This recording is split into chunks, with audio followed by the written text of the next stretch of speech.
গান তো আমার প্রফেশন। গানইটা আমার জানি না অনেক কঠিন ছিল। আমি চট্টগ্রামের ছেলে, তার মধ্যে ফ্যামিলি, আমার ওয়াইফ অসুস্থ ছিল। তো সব মিলাই শোজ, কম্পিটিশন, তারপর হচ্ছে ফ্যামিলি, সব মিলে একটু ম্যাসাকার ছিল। যাই হোক, জার্নি ভালো ছিল, সব মিলে ওভারঅল ভালো। এর আগে সেরা কণ্ঠে অংশগ্রহণ করা হয়েছে কিনা? না, আমার এটা হচ্ছে ফার্স্ট টাইম। কতটা আশাবাদী আজকে এখান থেকে আসলে প্রথম আশাবাদী, এটা আসলে সবাই তো আশাবাদী করবে কেউ একটা অ্যাওয়ার্ড পাক, রেজাল্টটা ভালো আসুক। এখন জাজেসদের ডিসিশনেই সব কিছু হবে ভালো, যাই হবে ভালো হবে। এই যে সেরা কণ্ঠে সেরা অংশগ্রহণ আগে আসলে এ ধরনের প্রস্তুতি ছোটকাল থেকে আমার প্রস্তুতি বলতে চট্টগ্রাম অডিশন শেষ অলমোস্ট। এক ভাইকে বললাম যে আমি তো কম্পিটিশনে যাব, বললো তোমাদের তো চট্টগ্রামে শেষ, এখন কী করা যাবে, ঢাকায় যেতে হবে।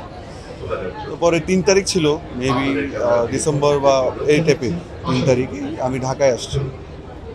ঢাকায় এসে সকাল 9টায় ছিল ইন্টারভিউ বলছে ফার্স্ট অডিশন ছিল, সেকেন্ড অডিশন ছিল রাত 1টায়। ক্যাম্পিং অনেক স্মৃতি, অনেক দুষ্টমি, অনেক মারামারি, অনেক মানে সব মিলাই খুব জার্নিটা ভালো ছিল।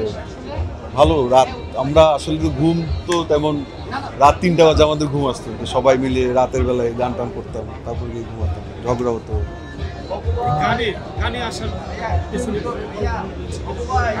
গানে আসার কারণটা হচ্ছে আমি 2009 সাল থেকে বেসিক্যালি ব্যান্ড মিউজিক নিয়ে কাজ করে আসছি। ব্যান্ডে আমাদের যেহেতু চট্টগ্রাম ব্যান্ডের শহর, ওই সুবাদে আমাদের আসলে ব্যান্ড নিয়েই যাওয়া, ব্যান্ডের গান টান গাওয়া, এবং খুব উৎফুল্ল দিন ছিল আর কি।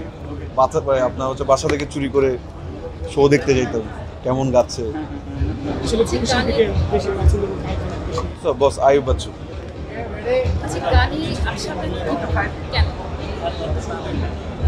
কেন বলতে আমার চাচা গান করতো, ওনার সাথে আমি প্র্যাকটিসে যেতাম। ওরা যখন ব্যান্ডের প্র্যাকটিস হতো তখন আমি বলতাম যে চাচু আমাকে নিয়ে যাও, ওদের প্র্যাকটিস। তো এর মধ্যে আমি এমনি গান শুনতাম, গান ভালো লাগে আমার, ফোন দিয়ে গান টান শুনতাম।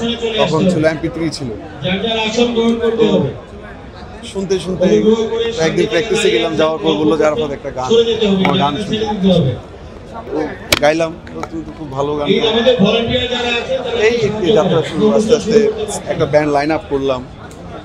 লাইন আপের পরে প্র্যাকটিস শোজ করতে করতে করতে করতে না ভাবলাম যে একটা কম্পিটিশনে যাওয়া হোক। গান তো আমার প্রফেশন, মানে গান প্রথম শখ ছিল, পরে এখন